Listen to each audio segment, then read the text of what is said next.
বিয়ের প্রস্তাবে রাজি না হওয়ায় তৃণমূল কাউন্সিলরকে হুমকি দেওয়ার অভিযোগ উঠল। সোশ্যাল মিডিয়ায় লাইভ করে হামলার অভিযোগ আনলেন রাজপুর সোনারপুর পুরসভার 15 নম্বর ওয়ার্ডের কাউন্সিলর পাপিয়া হালদার। অভিযুক্ত রাজপুর টাউন তৃণমূল যুব কংগ্রেসের সভাপতি প্রতীক দে অবশ্য পুরো বিষয়টাই অস্বীকার করেছেন। তিনি জানান, দল কখন তদন্ত করবে সেই অপেক্ষাতেই রয়েছেন তিনি। পাপিয়ার অভিযোগ, সম্প্রতি মদ্যপ অবস্থায় লোকজন নিয়ে এসে বাড়িতে ঢুকে তার বাবা মা এবং দাদাকে গালিগালাজ করে প্রতীক। তাকে বিয়ে না করলে ঘরের বাইরে বেরোনো বন্ধ হয়ে যাবে বলে হুমকি দেয়।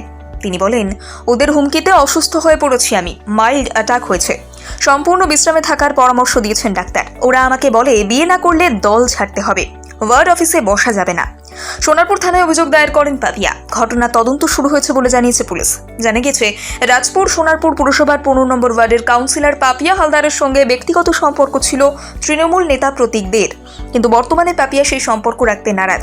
প্রতীকের পাল্টা অভিযোগ, কাউন্সিলর সম্পর্কের প্রতিশ্রুতি দেওয়ার পরেও অন্য সম্পর্কে জড়িয়ে পড়েছে। এখন তার বিরুদ্ধে মিথ্যা অভিযোগ আনছেন। প্রতীক বলেন, আমি কাউকে কোনো হুমকি দেইনি। ওয়ার্ড অফিসের করুণ দশার জন্য তিনি আমাকে সেখানে বসতে পারছেন না। আমাকে তোলাবাজ বলে সোশ্যাল মিডিয়ায় লাইভ করেছেন। তোলাবাজি করলে আমার বাড়ি গাড়ি হতো, সেসব কিছুই হয়নি। যারা বলছেন তাদের জীবনযাত্রাও সবাই দেখেছে। কেউ কারোর বিরুদ্ধে অভিযোগ আনতেই পারে, কিন্তু সত্যতা প্রমাণ করতে হবে। সুবিচার পাওয়ার জন্য পুলিশের পাশাপাশি দলকেও গোটা বিষয়টি জানিয়েছেন পাপিয়া। দল কী ব্যবস্থা নেয় সেদিকেই তিনি তাকিয়ে আছেন বলে জানান। অন্যদিকে প্রতীকেরও বক্তব্য, দল তদন্ত করুক, যদি তিনি দোষী হন দল যে শাস্তি দেবে মাথা পেতে নেওয়ার জন্য তিনি তৈরি আছেন, এমনটাই জানিয়েছেন তিনি।